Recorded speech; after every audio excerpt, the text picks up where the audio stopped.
Devadas Chandra DC. இந்த படம் லோகேஷ் கனகராஜ் நடிச்ச மாதிரி இல்ல, லோகேஷ் கனகராஜ் இயக்கன படம் மாதிரியே இருக்கு. ஃபர்ஸ்ட்லேயே சொல்லிடுறேன், படம் செமையா இருக்கு. படத்துல வர லவ் சீன் எல்லாமே தமிழ் கலாச்சாரத்துல ஏத்துக்கிற மாதிரியே இல்ல. ஆனா இந்த படத்துல பாக்குறப்போ ஓகே அப்படிங்கிற மாதிரி தான் இருக்கு. ஒரு பொண்ணை பார்ல பாக்குறாரு, இன்னொரு பொண்ணை விபச்சார விடுதியில பாக்குறாரு. என்ன இப்படி இருக்கு அப்படின்னு கேட்டோம்னா, ரவுடிங் எல்லாம் போகிற இடமே அதுதான். அவங்க அங்கதான் பார்க்க முடியும். கதைக்களம் இப்படி இருக்கிறதுனால ஏத்துக்கிற மாதிரி தான் இருக்கும். இது ஜென்சி கிட்ஸுக்கு ஓகே, பெருசுங்களுக்குலாம் செட்டே ஆகாது. இந்த படத்துல மறைமுக கெட்ட வார்த்தை அப்படிங்கிறதெல்லாம் ஒண்ணுமே இல்ல, எல்லாம் நேர்முக கெட்ட வார்த்தை தான். ஃபேமிலியா போய் புழுங்கிடாதீங்க, தனியா போய் என்ஜாய் பண்ணுவாங்க.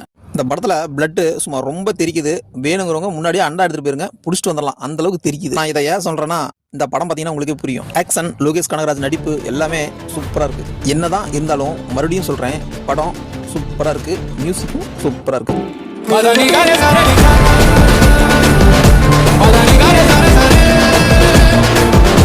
Para